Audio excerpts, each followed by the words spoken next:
దేవి రాయబారాది జ్యోతిరథ వసంతోత్సవాలను ఈ నెల 19 నుంచి 25 వరకు వైభవంగా నిర్వహించనున్నట్లు ఆలయ కార్యనిర్వహణాధికారి అసిస్టెంట్ కమిషనర్ ఎన్ శ్రీనివాసరెడ్డి తెలిపారు.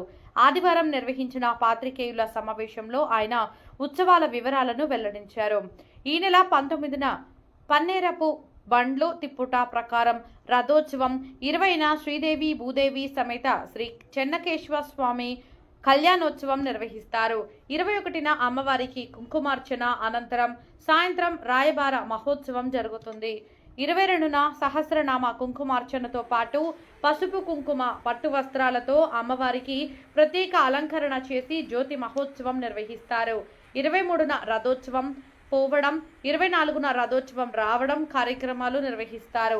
25న వసంతోత్సవంతో ఉత్సవాలు ముగుస్తాయని తెలిపారు.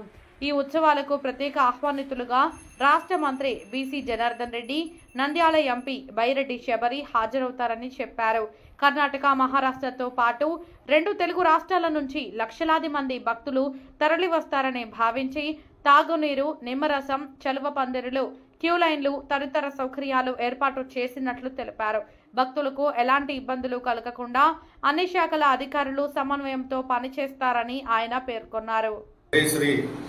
దేవి దేవస్థానం నందు ఉగాది బ్రహ్మోత్సవాల సందర్భంగా 19వ తారీఖు నుండి ఉగాదితో మొదలవుతాయి ఉత్సవాలు. 25వ తారీఖు నాడు ఉత్సవాలు ముగుస్తాయి.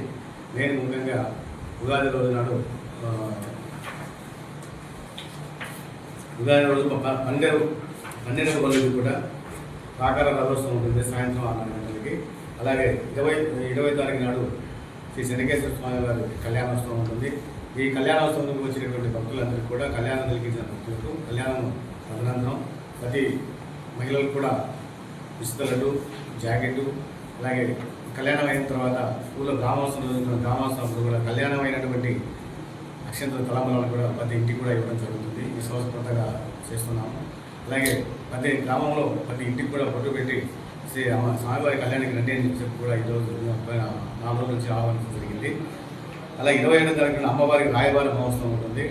22వ తారీఖున అమ్మవారికి 6 గంటలకు అభయాస్త సేవా సంఘం తరఫున అమ్మవారికి దిష్టి చుక్క 20వ తారీఖున దిష్టి చుక్క అనంతరం జ్యోతులు ఉంటుంది.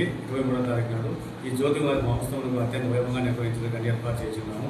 అలాగే నేను ముఖ్యంగా మా మంత్రి గారి ఆధ్వర్యంలో అలాగే అన్ని డిపార్ట్మెంట్ల సహాయ సహకారంతో కూడా ఈ ఉత్సవాలన్నీ దిగ్విజయం నిర్వహించడానికి ఏర్పాటు చేయడం జరిగింది. అలాగే ప్రింట్ అండ్ ఎలక్ట్రానిక్ మీడియా వారు కూడా మీ అందరి సహకారం కూడా మాకు కావాల్సిందిగా కోరుతున్నాము. అలాగే క్యూలైన్లు కూడా ఈ సంవత్సరం లాస్ట్ ఇయర్ దృష్టిలో పెట్టుకుని ఈ సంవత్సరం క్యూలైన్లు కూడా అధికంగా పెంచడం జరిగింది. ఎక్కడ కూడా ఎగ్జిట్ కానీ వచ్చే వాళ్ళకు వెళ్ళే వాళ్ళకి క్రిస్టాల్స్ అవ్వకుండా కూడా ఏర్పాటు చేస్తున్నాము. క్యూలైన్లో ఉండే భక్తులకు ప్రతి భక్తుడికి కూడా వాటర్ బాటిల్ అంటే 250 మిల్లీలీటర్లతో 10,000 వాటర్ బాటిల్స్ కూడా దాతల సహకారం ఏర్పాటు చేస్తున్నాము. ఉచిత ప్రసాదం కంటిన్యూగా ఉంటుంది. అలాగే పాలు తెల్లవారుజామున 5 గంటల దగ్గర నుంచి కూడా 8 గంటల వరకు కూడా ఇక్కడికి వచ్చే చిన్నపిల్లలకు కానీ వాళ్ళకి కానీ ఉచితంగా పాల్గొనడం జరుగుతుంది 300 లీటర్లతో. అలాగే ఇక్కడ బయటకు వచ్చేవాడి జేహెచ్డబ్ల్యూ వాళ్ళు కానీ మహాసిమెంట్ వారు కానీ ఇంకా వాళ్ళ జేహెచ్డబ్ల్యూ వాళ్ళకి కూడా ఈ సంవత్సరం కొత్తగా కూడా మళ్ళీ వాళ్ళ మెడికల్ క్యాంప్ వాళ్ళే ఉచితంగా మనం ఏర్పాటు చేయడం జరుగుతుంది. అలాగే గుంటూరు మన నంద్యాలలో డాక్టర్ గారికి కూడా ఒక ఆయన ముందుకు వచ్చి వారి సహకారం కూడా అందిస్తున్నారు. ఉచితంగా మెడికల్ క్యాంపు 108 వాహనాలు ఇవన్నీ కూడా ఉంటాయి. ఇంకా మిగతా కూడా అన్ని డిపార్ట్మెంట్ల సహకారం మెయిన్ ముఖ్యంగా పోలీస్ డిపార్ట్మెంట్ వారి సహకారంతో ఈరోజు కూడా క్యూలైన్లన్నీ కూడా చెక్ చేయడం జరిగింది. క్యూలైన్లు కూడా అలాగే క్యూలైన్లో ఉన్నటువంటి భక్తులకు ఎక్కడ కూడా ఎండ రాకుండా ఎండాల్స్ కూడా ఏర్పాటు చేస్తున్నాము. మెట్ల పైన వచ్చేదాని ఉంటుంది, ఎగ్జిట్ గేట్ ఒకటి ఉంటుంది కాబట్టి ఎగ్జిట్ గేట్ బయట కూడా ఉచిత మామూలు లడ్డు ప్రసాదం ఉంటుంది. అటువైపు ఏమో మొత్తం ఉచితంగా వాసిమెంట్ వాళ్ళ కానీ ఇంకోటి ఎవరైనా సరే సేవ చేసుకున్న ఎవరైనా సరే వాళ్ళ కార్యక్రమం కూడా నిర్వహిస్తాము.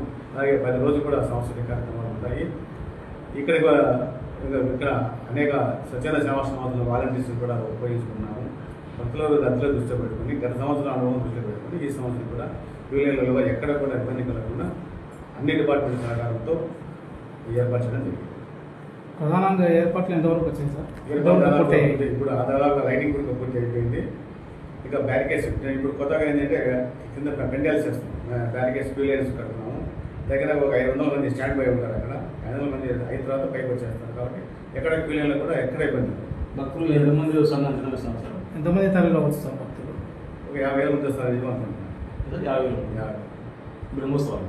ఆ క్యూ లైన్కి ఏమైనా వాళ్ళు కలిసి అయితే ఎక్కువ వస్తారు. నేను అక్కడ క్యూలైన్ క్యూ లైన్ మరి వాటర్ ఏమైనా ఫెసిలిస్ట్ ఏమైనా పెట్టారా సార్? అంటే మా ప్రతి భక్తులకి వాటర్ బాటిల్ ఇస్తాం. వేసవకాలం సార్, వేసవకాలం ఉన్నటి వాటర్ బాటిల్ 10,000 వాటర్ బాటిల్ తెప్పిస్తాం. ప్లస్ తెప్పిస్తే మళ్ళీ ఎగ్జిట్ టికెట్ బయటికి వెళ్ళిన తర్వాత కూడా కూలింగ్ వాటర్ కూడా ఉంటుంది. జేజెప్లీ వాళ్ళు కానీ మాసిమెంట్ వాళ్ళు కానీ మాసిమెంట్ వాళ్ళు నిమ్మరసం కూడా ఇస్తారు. వాళ్ళు మజ్జిగ ప్యాకెట్లు కూడా ఉన్నాయి. ఇవన్నీ కూడా ఇస్తారు.